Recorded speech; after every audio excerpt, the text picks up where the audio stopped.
You are listening to the Bitter Medicine Podcast on KWAZ Radio.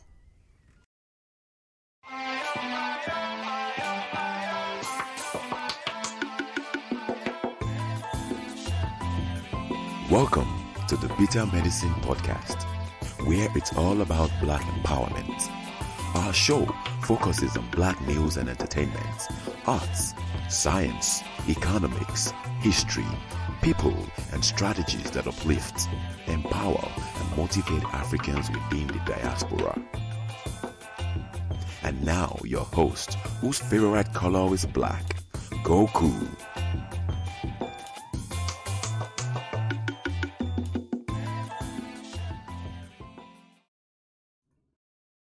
Welcome back to the Bitter Medicine Podcast. We had a false start earlier, right after I fixed everything. The old hoe, Netflix, or maybe YouTube is Netflix is the hoe, YouTube is the pimp.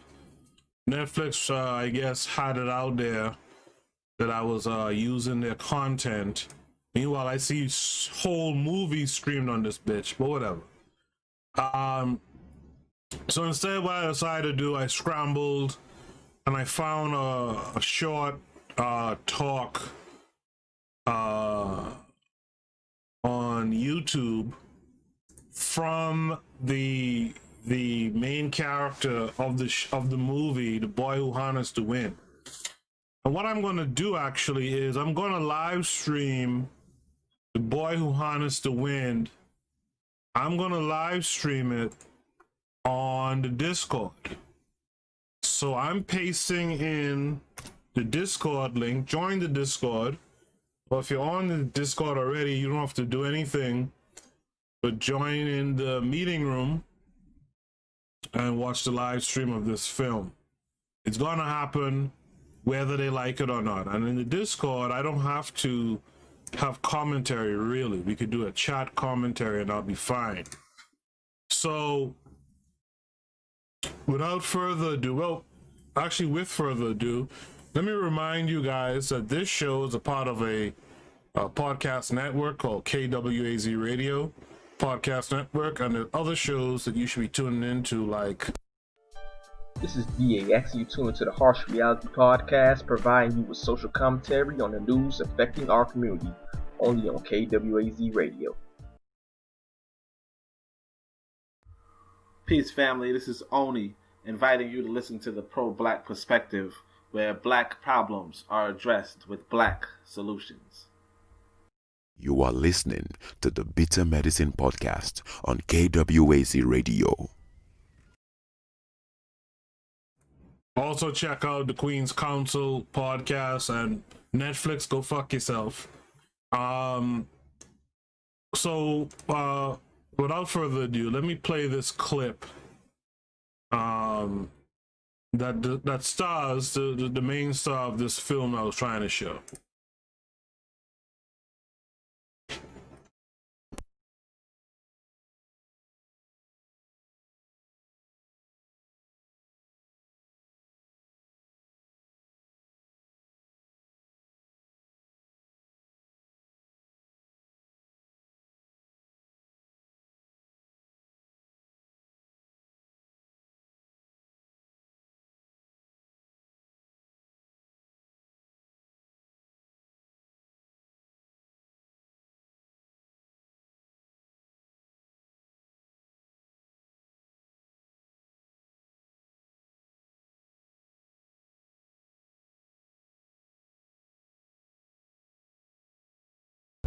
Hold on a second, I got the same goddamn technical difficulty I had before.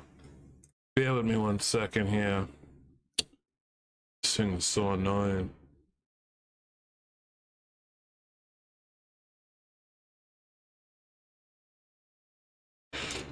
Such an annoying thing. And that's done. Settings. OBS Studio is a whole too. We just say that while we here. Probably thinking the same thing. Looks like I'm by myself anyway, so it doesn't matter. Right.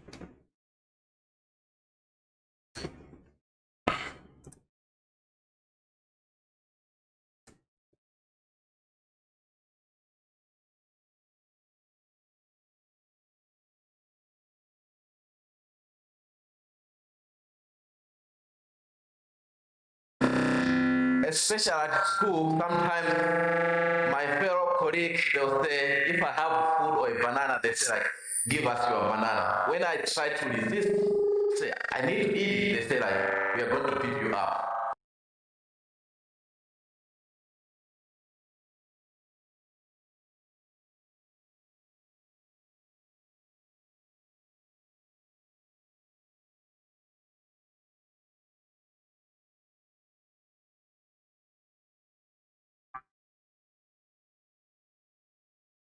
Also, some crops for selling to get cash. As being farmers, even my parents are also farmers. But most of the farmers are not farmers by choice, but they are farmers because of the circumstances that they are in. Most of them, they are farmers because they didn't go to school, so that's the only job that they're going to do is to farm, to grow their own food when it is rain season.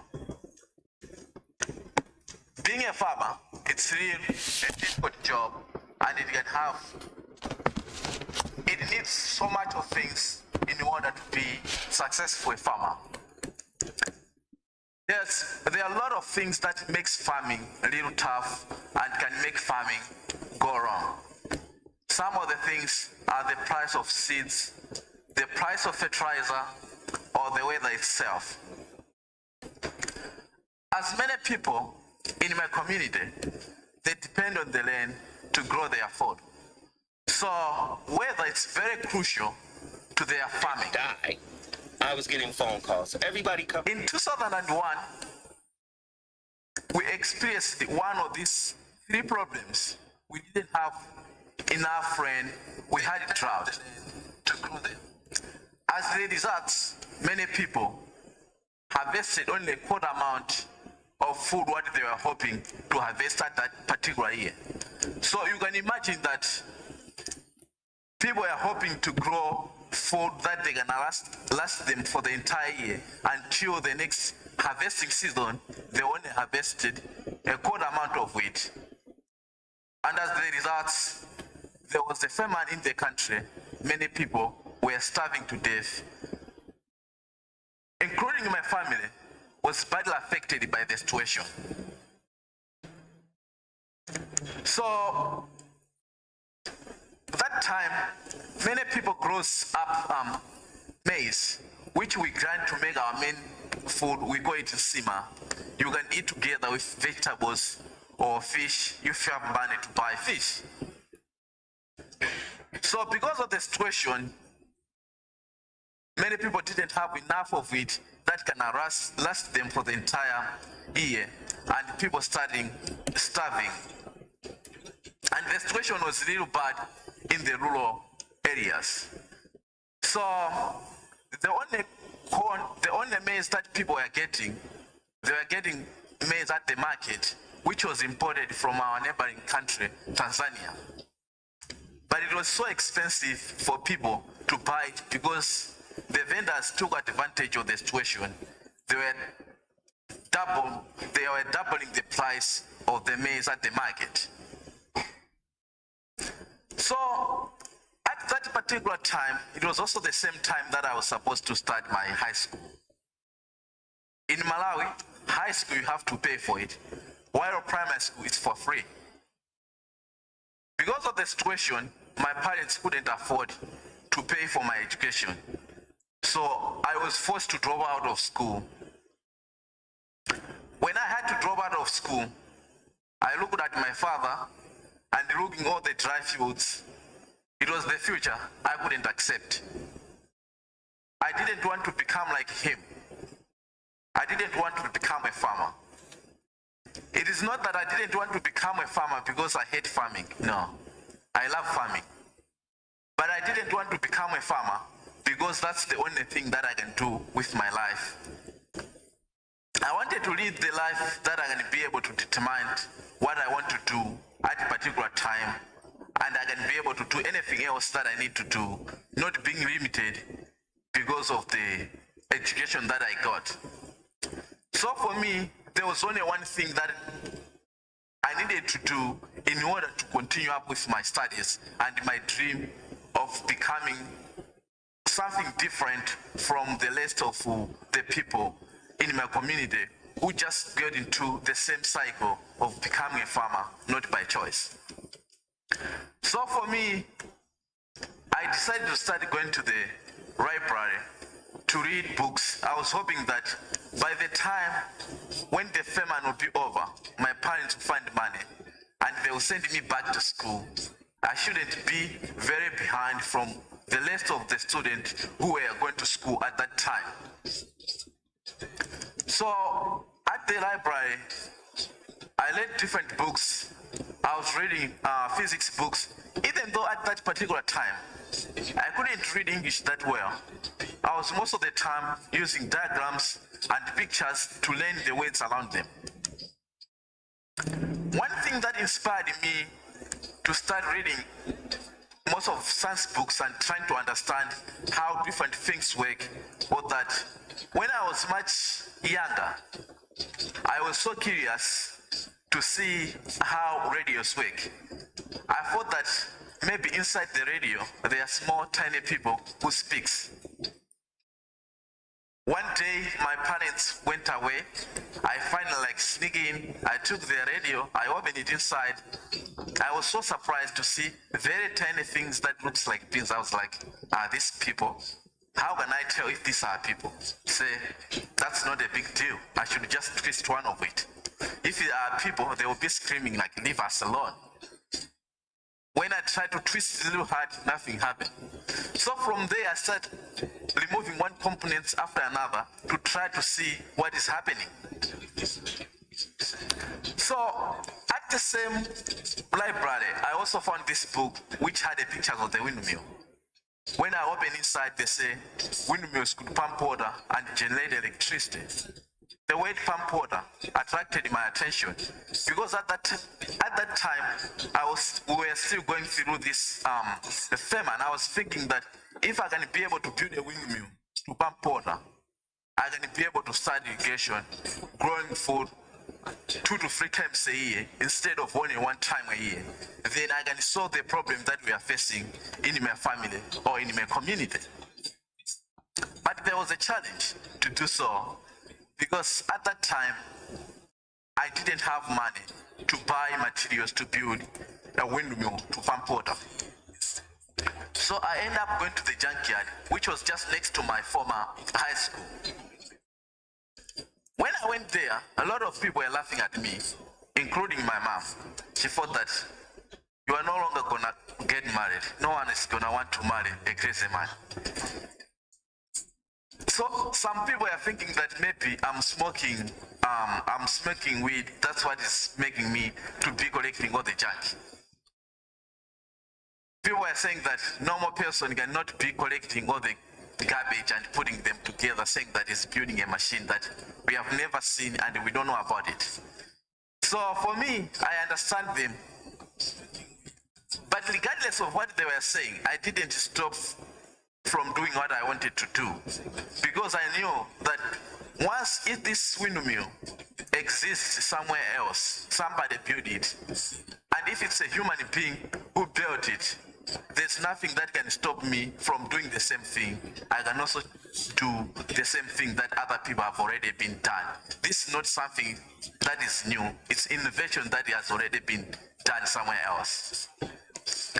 So I collected all the pieces that I needed for my windmill, which including getting the tractor fan, which I use at the load of my windmill, finding like shock absorber, using the PVC pipes, putting everything together. I was able to build the windmill. So a lot of people, when I did this, build the windmill, a lot of people were coming up to see it, what I have done. And some people were asking me what is this machine all about, I'll tell them that this is a windmill can generate power. Some people in my community had cell phones and they were bringing in their cell phone. They say, can it charge a cell phone? I say, yeah, it can charge a cell phone. They say, let's try. When I try and it shows that the cell phone is charging, I say like, your cell phone is charging, now you believe me. Can you take your cell phone? They say, no. I won't believe you. I'll believe you if my phone will be fully charged. So I was just leaving them to charge their cell phone using my windmill. So there was also like some other things that I had to do after I was able to build this windmill so that I can be able to use the power quite well. One of the things was to build light switch because I didn't have money to buy a proper switch. I had to build it by myself and also build a circuit breaker so that in case of emergency where the wires cross together, it can be able to shut down the system so that my house doesn't burn from the electricity getting close together. So after I was able to achieve this, I didn't stop going to the library. And one day the librarian asked me, why do you always check out the same book all the time? I explained to her that the book has helped me to build the windmill which generate power in my community, and she was interested to come and see by herself. When she came, she reported to the people who donate the book, and they also came to see by themselves at my house. When they saw it, they went back and they came again with some journalists who wrote an article about my story. And that article was picked up by one of the guys who was organizing the TED conference, and then I was invited to attend the TED conference. At that time, I have never been away from my country. And then when I heard the story that I'll be going there by plane, like enough, people in my village advised me. They say, son, we heard that you are going up to this journey. Make sure that the night before your flight, don't eat. I say, well, why shouldn't I eat? They say, if you eat, you are gonna vomit in the plane. I didn't eat that night. But when I was in the plane, I was so surprised that they were giving us food. I almost refused, like, no. My people in my village already told me that if I'll eat, I'll vomit. If you want to embarrass me, don't embarrass me. So anyway, people were just saying without little like no. So at the conference, I spoke very briefly, and people come up to me. How can I help? We help you to achieve your goals? So my goal at the beginning was to build a windmill to pump water, not to build a windmill to generate electricity. So I told them I want to continue with the building more windmills that I can also be able to pump water for irrigation. So they were able to help me to get some materials that I needed, and I was able to go back and build this windmill which pumps water for my mom's vegetable garden, and we also use the water for other sanitation at the house. And I was also able to go back to school. I went to school in South Africa for 2 years for high school. After 2 years, I graduated, and now I'm attending Dartmouth College. So there were a lot of things that we kind of like I did after the conference. One of the things was to start up organization which is trying to build a primary school that I went to in Malawi. The school was built almost 50 years ago with the capacity of 400 students. The time when I was going there were 2,000 students. Right now there are 1,400 students, and the classes are in terrible condition. So we are trying to rebuild it so that the student, they can be able to study in a good environment. So the summer of 2010, we were able to build one school, and I went back there to build more windmills to generate power for the school. But I wasn't doing that only by myself. I tried to recruit some other students from the school so that I can also share with them my skills. They can learn how to build the windmills so that they can be able to build for themselves or for their families, so that many people in my country can also be able to have a chance to access to electricity as well. So right now, at that time, we were able to build this windmill which generated electricity, including we put up a hybrid system together with solar panels, and then the students, they can be able now to power the school. They're going to be able to start at night, and they can also be able to power one laptop per child, so that they can just have like some basic ideas of how computers work and how other things work. So right now, for me, I'm also right now attending this Dartmouth College, which I'm planning to study environmental studies and combining also with some engineering as well. When I look back into my journey, starting from the point when I started until where I am right now, I've gone through like so many like challenges. But one thing that kind of like encouraged me, that kept me going, even in the time when most people were doubting of what I was doing, it was that I was able to trust myself, and I believe in myself that I can still do it, regardless of what other people were saying. One thing that inspired me a lot to do what I did, I can say it's also my grandmother. In Malawi, there's this division of job. They say there's job for female and job for male.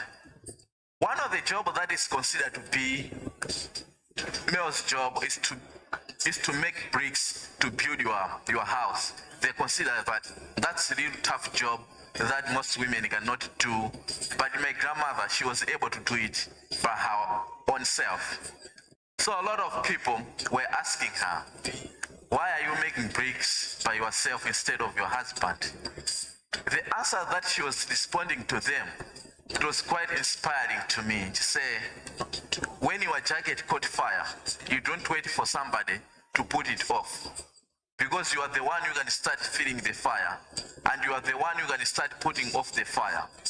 So she was referring that if you are in trouble, you are the one who can know your troubles, and you are the one who can start trying to find the solution to get out of that trouble. And other people might see you that you're in trouble, and they can come along to help you to pull off from the trouble that you are in.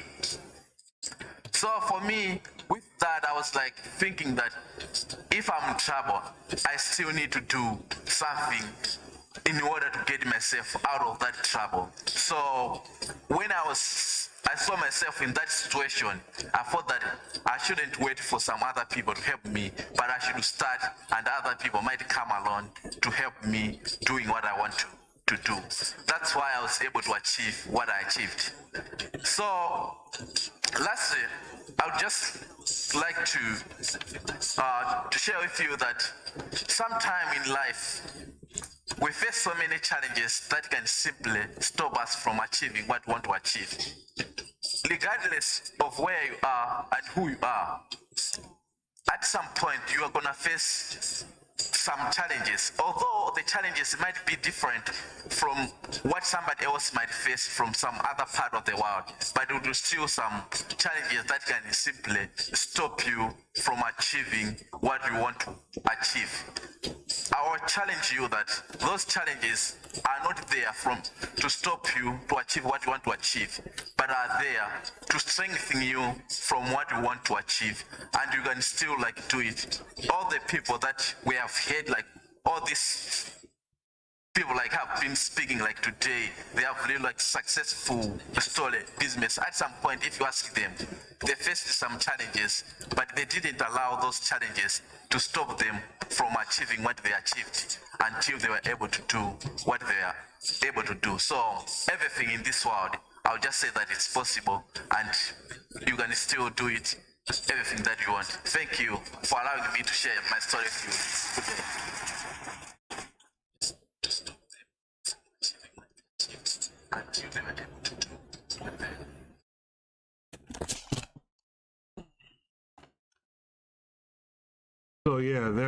is. I had to do a little janky setup to get the stream to work.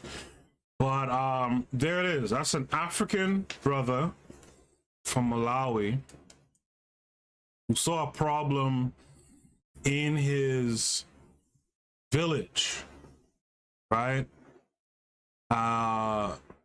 And he came up with an African solution, right? So that's something that, you know, I wanted to get across to the viewers tonight, you know, to that whenever you learn, and if you notice, he used, you know, I assume American books or maybe British books, right? Because they were in English. And he used those books and he used the diagrams in particular, which I thought was very interesting. I've noticed a lot of African kids, myself included, soak up more knowledge from the pictures in the book, right? Rather than reading chunks of text, or after reading chunks of text, you look at the pictures and get schematics, right? To get an idea of how this thing works. And this is what he did, right? His village was going to suffer from drought, and he devised a plan to build a windmill to power an electric water pump that he scavenged earlier from the dump and stuff like that. He built a small proof of concept prototype. It worked successfully, and then he built the larger windmill. The thing about this gentleman, Kamkwamba, William Kamkwamba, the thing about this gentleman is that I told you he's Malawian, meaning that he's from the continent itself, solving a problem in his village using whatever text he had around, right? Scraping together and putting together parts to make his invention, the wind turbine. And would you know that the US gobbled him up? He ended up getting a Bachelor of Arts from Dartmouth in New Hampshire, Dartmouth College. The thing is, the continent should have been grabbing him up to put in that work for the continent. He went on to build a solar-powered water pump that ended up supplying the first drinking water to his village. He's planning to do more solar water pumps, more work in the capital of Malawi. I think it's called Lilongwe, right? But if you don't understand how important it is, how learning is so important, but not just learning for learning's sake, but learning that is a roadmap to your own power, or to the power of your people. In this brother's case, it was literally to power, right? That's the power of an education, and that's the power in the African-centered education that connects him to his, that connects the children, the people, to their community. He was still connected to his community. With his ingenuity, there's no telling what would have happened had he been somehow scooped up to Dartmouth before he did the work in Malawi, right? There's no telling if he would have gone back and put that work in for his community. You gotta support African-centered education. You gotta uphold it. You gotta uplift it. Now it's 9:10 right now. I am going to stream the Netflix film on Discord. The link has been posted in the chat room. Click the link, join the Discord, and we will actually show this movie at 9:15. Okay? So, I'll see you guys in about 4 minutes. This has been another episode of the Bitter Medicine Podcast.